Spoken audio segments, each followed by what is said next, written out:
What's up, y'all? So for this trip I'm talking about, it's actually a 3-state trip that I've been on.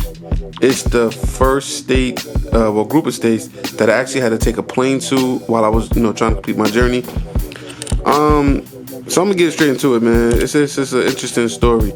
So basically, anytime I'm trying to go to different states, because I'm trying to go to 50, I don't like to go to one state at a time.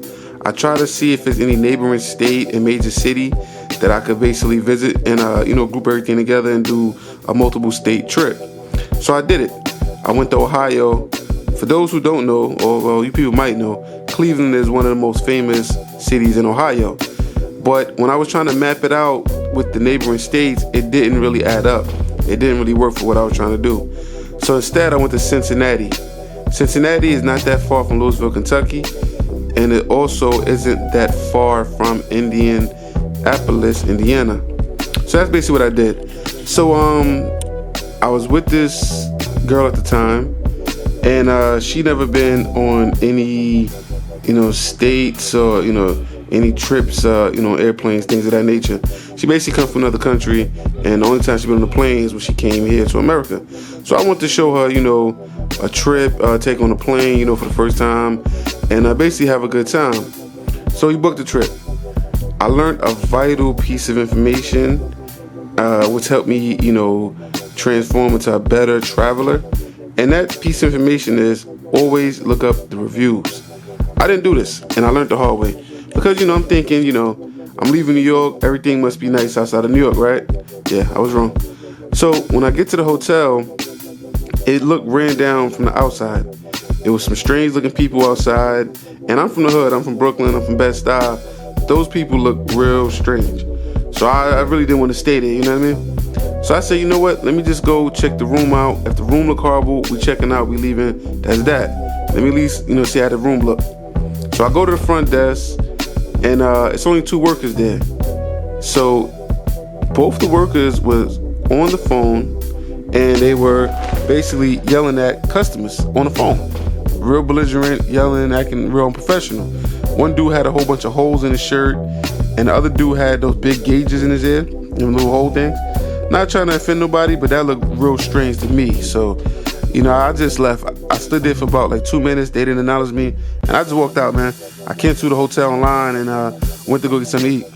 So, she thought it was funny. She thought it was, amusing, and it was what it was. So, like I said, I stayed in the Wadham, if I'm pronouncing that right, the Wadham Hotel when I was out in Vermont. So I seen one in the area, so I decided to book a room there. So long story short, we get there, and the people in the front were friendly. They said they never met nobody from New York. They was asking what I was doing there, and I basically explained to them I'm on a 50-state journey. They're very friendly, so, I was kind of happy. I got the keys. I told them, let me get my girl at the car, and I'll be right back. I go to get my girl at the car. We walk in, we pass in the front desk, and it all hell break loose from that point on. So it was this guy in the hallway ready to fight one of the workers because he didn't leave a rag in his room. And he was yelling, screaming, cursing, yo, I told you to leave an effing rag in my room, da-da-da-da. And I'm like, oh man, all that over a rag? So, we walk past the guy, get to the elevator, we go up to our room. We get to our room, and they put us in the smoker's room. I don't know why. I didn't request a smoker's room. I didn't even smoke at the time. But, they put us in the smoker's room. Everything we touched had ashes on it. The pillow on the bed had a burn mark in it, and they had the pillow faced up. They could have just flipped the pillow upside down, but they had the burn mark facing up. The outlets was burnt up like they were set on fire, and it just looked real messed up in there, man. I mean, typical, bad managed smoker's room, So then I hear some yelling coming from outside the window, and I'm thinking it's the guy that was about to beat up the worker, So I go to the window to look, and it's a totally different new guy. He's yelling, calling some girl the B word, and he's looking up at the windows close to the left of us. So I'm like, oh man, I done picked the wrong spot, man. I don't know how the hell I find this neighborhood, All right, whatever, man. I'm gonna make the best of it, man. So, we enjoyed that night, and the next morning we was going to Louisville, Kentucky. So we wake up in the morning, we go to get something to eat. Now they got these franchise out there that's not in New York. I can't really remember the name off the top of my head. It's really not that important anyway. But we go there, and we're at the counter. We're looking up at the menu. We're talking right in front of the person that's taking our order, and we decide we're gonna get the same thing. She wanted orange juice, I wanted apple juice, right? Place the order, 2 whatever number it was, orange juice for one, apple juice for the other, and we wait for our food. The guy brings back 1 meal with orange juice and apple juice. So we go, yo man, I ordered 2. He goes, oh, y'all wanted 2? I'm like, why are we not want 2? It's 2 of us standing here. You just seen us talk in front of you and say, okay, I'm gonna get the same thing you getting. We said all that in front of you. How you get the meal mixed up? I'm like, I don't know, man. It just go to show that they're really dumb out there. That was really my take on everything. As we were driving around, everybody's car looked like it was banged up and in accidents and everything, which is more of an indicator that they really are kind of off out here and they, crash their cars a lot and stuff like that. So then we go to the gas station, and basically I just wanted to get a juice, man. So I go in there. I was getting a juice for the road. The juice came up to $2.14. I give the guy a $5 bill, and I actually found 14 exact cents in my pocket. I give it to the guy. The guy gives me back $1. So I go, yo, man, you gave me the wrong change. He had to pull out a calculator to find out how much change he had to give me back. Mind you, $5.14. Juice was $2.14. He didn't know how much money to give me back. He gave me back more than what I was supposed to get back. I took the money and I just walked out. I said, this guy, man. I don't know, man. I guess the education system out there is kind of bad, man. But yeah, man. So we go to Louisville, Kentucky. I remember I went to the Louisville soccer team, actually. They have a soccer team out there. I went to their stadium. I actually went to the Cardinals stadium and the Cincinnati Reds stadium, which is right next to each other too. It was like right down the block. And also I went to the Cincinnati, the Bengals, their stadium. All of that is right next to each other. It's like literally walking distance. So I went there, took a couple pictures, and went out to eat after that. So we got to the restaurant, and it was a basic restaurant, like a Olive Garden or something like that. Yeah, man, there was racists out there, man. Usually when I go to states and I expect racism, I usually don't see it. It's usually, funny people and, and it's just side relief. But nah, not here, man. There was racists in Louisville, Kentucky, man. White people staring at us. You try to speak, they don't want to speak. And walking in the restaurant, people breaking their neck, turning their heads, looking at us funny. And it was just a lot of funny vibes, man. I just knew we wasn't welcome. So we ate and we left, man. So on the way back to the hotel, I remember a white guy sticking his middle finger up at me on the highway. And I'm like, what the hell? So, it is what it is, man. Was out of my element, wasn't in New York, so it was just a messed up feeling, man, especially to be there on vacation and have these things transpire. So anyway, we get back to the hotel, and I remember I was tired from the long ride, from the heat, because it was real hot out there, and I took a nap. I woke up, my girl was sitting there upset, saying that some girl tried to get in the room. And I'm like, what? So I'm thinking, that can't be true. Nobody know us out here. We're not from out here. I'm thinking, maybe she's over-exaggerating. Maybe it was a mistake, She's like, nah, the girl tried to get in the room. She knocked on the door. She was trying to get in and whatever. I'm like, maybe it was a mistake. Whatever. We leave it like that, right? So the next day, we go to Indianapolis. Seeing Confederate flags on the highway on the way there. And yeah, man, it was just, more racism. So we get there. I met a guy that was online waiting. We went to some basic like a Red Lobster. I was waiting online. This guy was from Harlem. He was an Italian guy. And I guess he moved out there some years ago. And when I overheard him speaking and saying where he's from, I was like, oh, I'm from New York. He was happy to see me, shook my hand, everything like that. Happy to see a fellow New Yorker. And it is what it is. We sit down to eat. And then the next thing you know, a white couple tried some racist stuff. So it was only one black waiter in the whole restaurant, and we were the only black people outside of that in the whole restaurant. We're sitting next to this table by the window, and like I said, it was hot. It was a sunny day. We had the window open. This old white couple decided to tell the black waiter to make us close the window, and it was just, you could tell it was just a bad vibe. It wasn't coming from a good place.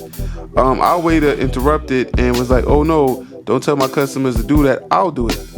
And I remember saying, how we didn't want the window open? We're sitting right here, and I suspected it wasn't coming from the waiter. It was coming from somebody in this restaurant.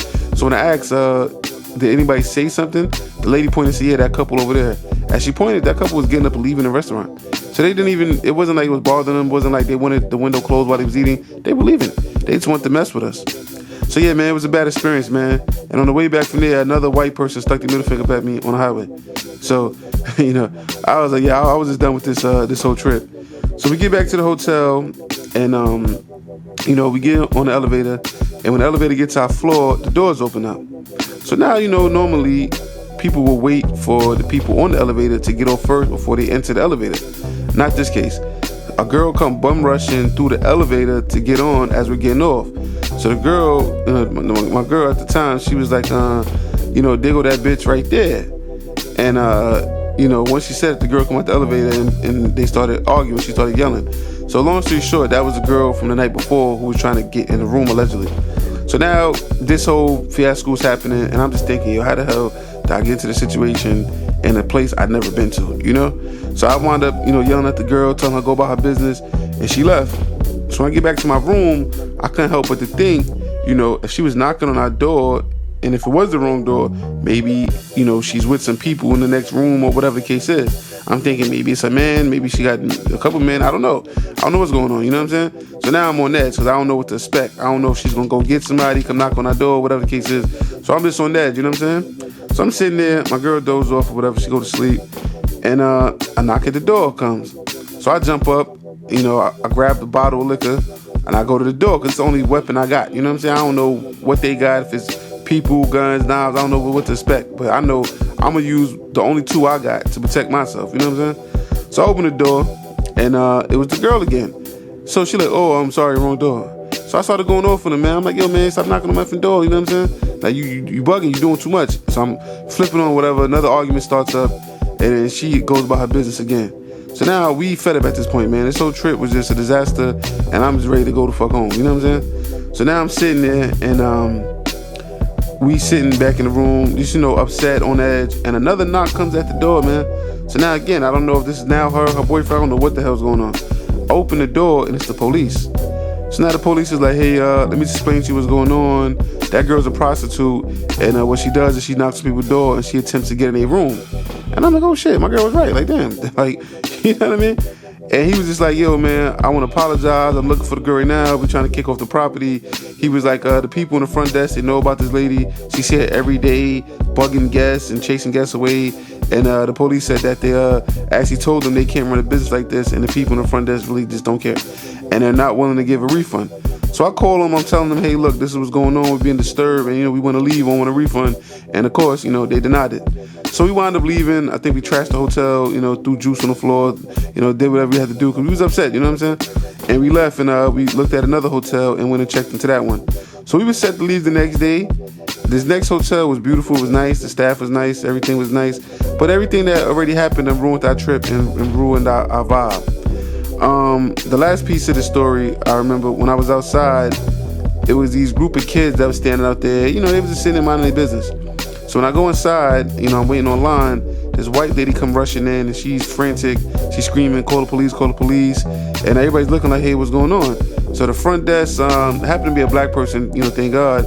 And he's like, what's going on? Like, what happened? She's like, oh, it's some black kids outside. And basically, when she drove up, they turned their head or something like that. And she thought they was looking suspicious. And it's like, what the hell? So he was like, miss, calm down. They're with the basketball team. Like, these kids was here on a trip. They was, making a pit stop on their way, traveling to, to another school or whatever. And around that time, I remember, one of those shooting incidents had just happened, where, an unarmed black kid was shot by a police officer. And I was just thinking, like, wow, look at this, man. This story could have turned out tragic if a white person was behind the counter, maybe if the person believed their story or, thought it was more serious than what it was and actually called the police, you know what I'm saying? So I remember just thinking, like, yeah, man, it's sad, the type of country we live in. And when I came out there, I called the kids over to me. And, I basically told them what happened, and they were just thankful, man. They was like, thanks, man. And I said, yo, y'all gotta be careful, because, these type of situations can play out. And they was thankful when they went back in the hotel and went on about their business, man. But yeah, man, that was my trip to Ohio, Cincinnati, Louisville, Kentucky, Indianapolis, Indiana. And it was horrible, man. I remember leaving saying, like, yo, if I ever see anybody from Ohio, I'm gonna give them hell if they come to New York. You know what I'm saying? But yeah, man, that was my trip, man. So yeah, man, enjoy it, man.